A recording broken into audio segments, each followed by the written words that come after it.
What if the sky simply swallowed you whole? On December 5, 1945, this question became a terrifying reality. 5 U.S. Navy Avenger torpedo bombers, collectively known as Flight 19, lifted off from Fort Lauderdale, Florida, for a routine 2-hour training mission. The weather was clear, the pilots were experienced, and the machines were reliable. Yet, within 90 minutes, the unthinkable began to unfold. The lead pilot's voice, crackling over the radio, spoke of disorientation. His compasses were malfunctioning. They were lost. Over the next few hours, radio operators on the ground listened helplessly as the pilots grew more confused, their transmissions speaking of strange water and an utter loss of direction, as if the very laws of geography had been suspended.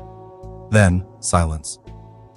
As a massive air and sea search was launched, a PBM Mariner flying boat with a 13-man crew was dispatched to the flight's last known position. It, too, transmitted a single routine message and then vanished from the sky without a trace. In one afternoon, 6 aircraft and 27 men disappeared, leaving behind no wreckage, no oil slicks, and no answers, only the birth of the most enduring mystery of the 20th century. The Bermuda Triangle, December 5th, 1945. Naval Air Station Fort Lauderdale. The Florida sun beat down on the tarmac, but a heavy, tropical humidity hinted at the volatile weather brewing offshore. For the 14 airmen of Flight 19, it was just another training exercise, a routine 3-hour flight designated navigation problem number 1. Led by Lieutenant Charles Taylor, an experienced combat pilot, the 5 TBM Avenger torpedo bombers were robust, reliable war machines. Confidence was high. The young men, many of them veterans of the Pacific Theater, joked and went through their pre-flight checks with practiced ease. They were supposed to fly east, conduct bombing runs at Hens and Chicken Shoals, fly north for a time, then turn back southwest for home. A simple triangle. But on this day, the familiar geometry of their flight path would warp into a riddle, and the sky itself would become their final, silent witness. An hour and a half into the flight, the first sign of trouble crackled through the radio. It was a voice, confused and strained, seemingly from one of the student pilots. He couldn't see land. Then, more alarmingly, the voice of the flight leader, Lieutenant Taylor. His compasses, both of them, were out. He was unsure of his position. Over the open Atlantic, with the sea and sky merging into an indistinguishable haze, disorientation is a pilot's greatest foe. Radio operators at the naval base listened, their own concern mounting with every fragmented transmission. Taylor believed he was over the Florida Keys, a critical miscalculation. He was in fact far out in the Atlantic, flying in the wrong direction. The voices, once clear and confident, were now becoming swallowed by a rising tide of static and uncertainty, echoing from a place that was no longer on any map. It was a flight into nowhere. As dusk bled across the sky, turning the churning clouds a bruised purple, the situation aboard Flight 19 grew desperate. Fuel was critically low. The weather had devolved into a violent squall, tossing the heavy Avengers like toys. In a moment of tragic irony, a brief radio fix correctly placed them northeast of the naval base, but Taylor, mistrusting his instruments and convinced he was over the Gulf of Mexico, dismissed it.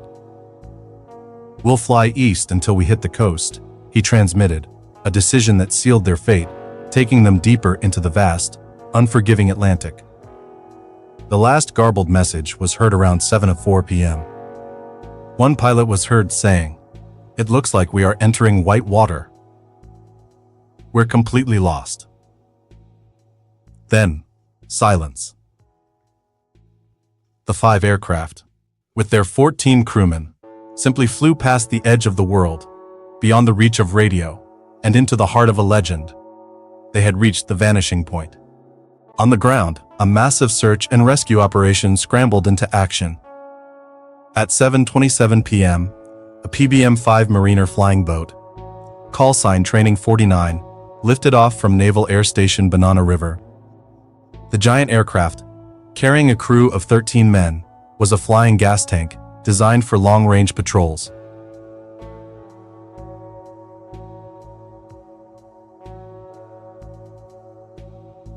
Rage.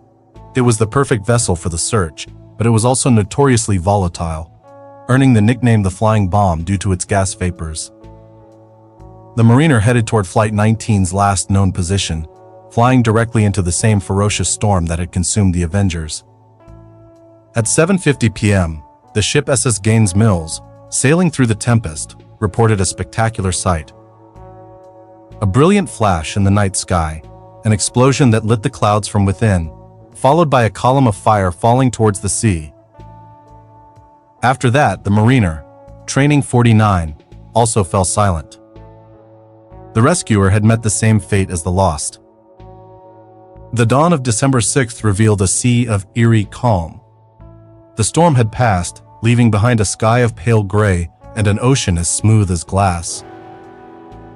Hundreds of ships and aircraft combed a search area of over 300,000 square miles, a monumental effort that stretched on for days. They found nothing of the 5 Avengers. No wreckage, no life rafts, no trace of the 14 men. Of the PBM Mariner, the search was tragically more fruitful. The crew of the USS Solomons discovered a large oil slick and floating debris consistent with the flying boat, confirming the explosion witnessed by the SS Gaines Mills.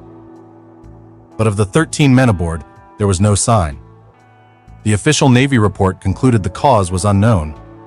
27 men and 6 aircraft had vanished in a matter of hours, leaving behind only questions that would ripple across the decades. Whispers on the water.